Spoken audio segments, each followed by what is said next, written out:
एक गांव में सोनू और सुनीता नाम के भाई बहन रहा करते थे।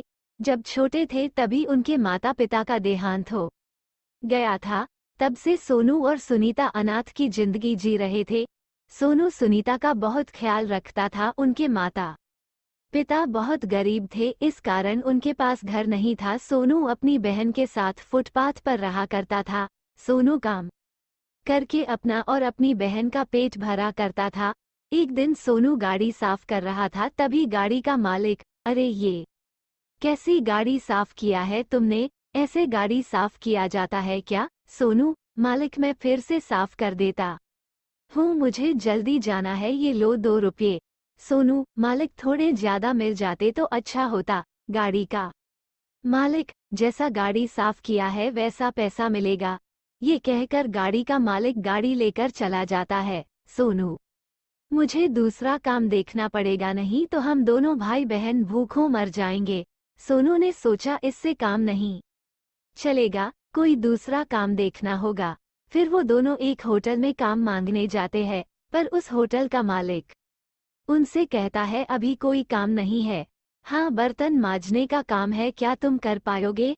और वो दोनों 20 रुपये में वो काम करने के लिए राजी हो जाते हैं। काम खत्म होने पर होटल का मालिक उसे 20 रुपये देकर कहता है कि उस होटल में बहुत सारा भोजन बच गया है, क्या तुम लोग खाओगे?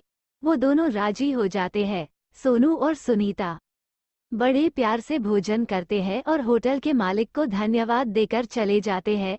फिर रास्ते में एक आदमी मिलता है, वो कहता है कि ये सामान स्टेशन तक पहुंचाना है, क्या तुम लोग कर पाओगे? सोनू तुरंत तैयार हो जाता है। सुनीता वही फुटपाथ पर सोनू के आने का इंतजार करती है और सोनू सामान स्टेशन तक पहुंचाता है। तब तक दोपहर हो जाती है और सामान का मालिक उसे पैसे दे देता है। स्टेशन पर 2 कपल दिखाई देते हैं और उनके पास एक छोटी बच्ची थी। वो कुछ खाने के लिए जिद कर रही थी। औरत बच्ची की जिद पूरा करने के लिए उसे चिप्स खरीद कर देती है और उस बच्ची के हाथ में जो रोटी थी उसे फेंक देती है। सोनू, जिसे भूख लगी है भगवान से नहीं देता और जिसके पास सब कुछ है उसे उसकी कदर नहीं होती, ऐसा सोचकर सोनू वहां से चला जाता है। तभी सोनू को उसकी बहन की याद आती है और वो उसके लिए कुछ खाने की चीजें खरीदने लगता है और सोनू सामान खरीद कर चल पड़ता है। तभी एक गाड़ी बहुत तेज उस रास्ते से आती है और सोनू से टकरा जाती है। सोनू बेहोश हो जाता है। जब उसे होश आती है तो वो हॉस्पिटल में होता है और उसके सामने सूरज नाम का आदमी खड़ा मिलता है। सोनू उस आदमी से पूछा कि सोनू, मैं एक गाड़ी से टकराया, फिर मैं अस्पताल में कैसे आया? सूरज, वो गाड़ी मेरी ही थी, मेरी वजह से आज तुम्हारा ये हाल हुआ है। तुम चिंता मत करो, मैं अस्पताल का बिल भर दूंगा।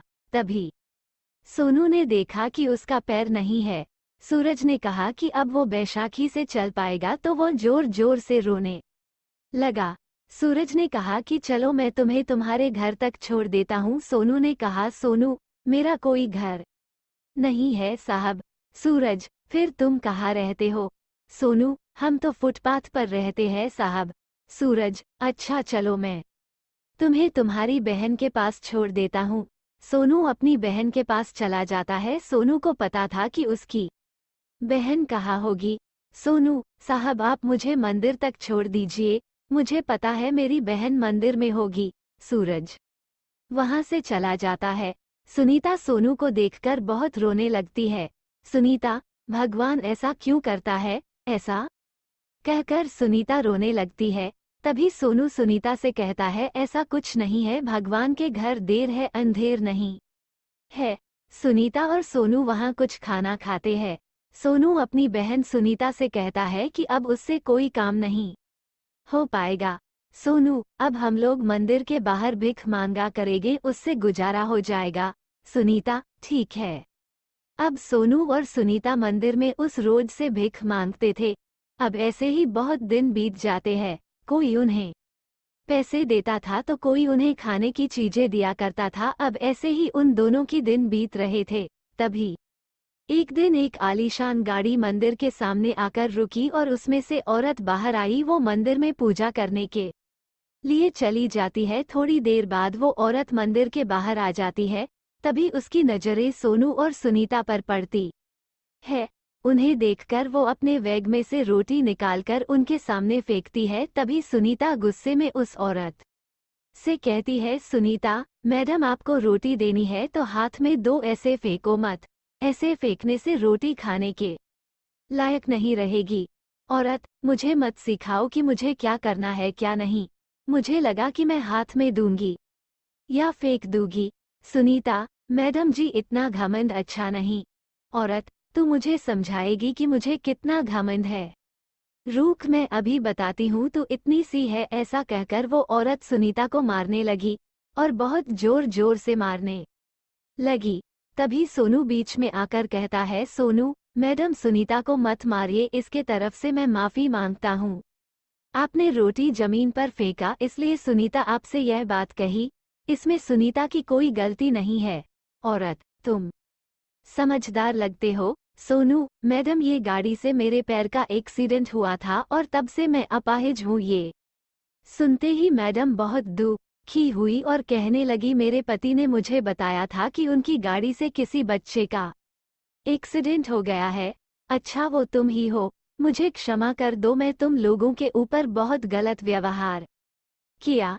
हमारी कोई औलाद नहीं है और मेरे पति को तुम्हारे पैर के कट जाने का गम इतना सताया कि वो इस दुख को सहन नहीं कर पाए और इस दुनिया से चल बसे। उन्होंने तुम्हें ढूंढने की काफी कोशिश की लेकिन तुम नहीं मिले। उन्होंने मुझसे वादा लिया था कि अगर तुम कभी मिले तो उनको अपने बच्चों की तरह अपने पास ही रखना।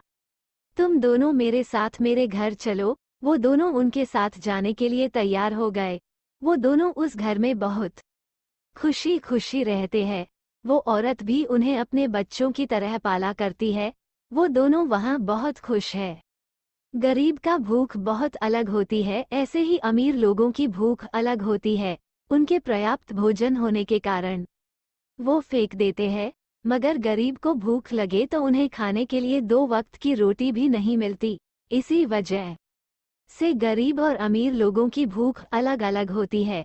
इस कहानी से हमें ये सीख मिलती है कि गरीब होने के कारण उन्हें कष्ट नहीं देना चाहिए।